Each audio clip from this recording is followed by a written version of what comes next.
పంటి చుట్టూ ఉన్న ఎముక చిగురు వీక్ అయ్యే ఛాన్స్ ఉంది. అది ఏజింగ్తో పాటు.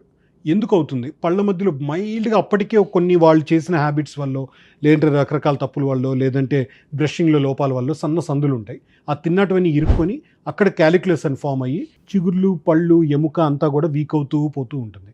అలాంటిది కంట్రోల్ చేసుకోవాలంటే ఓన్లీ మార్గం స్కేలింగ్, అంటే క్లీన్ చేయడం.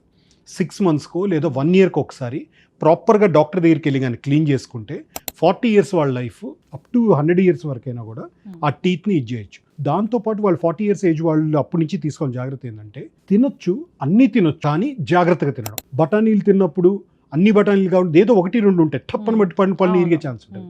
సో అలాంటి సాహసోపేత చర్యలు చేయకుండా సింపుల్గా ప్రాపర్గా బ్రష్ చేస్తూ పంటి డాక్టర్ని 6 monthsకో 1 year కలుస్తూ ఉంటే, తిన్నాటివి ఏమైనా ఇరుక్కుంటున్నాయని చెక్ చేసుకుంటే మోర్ దెన్ ఎనఫ్.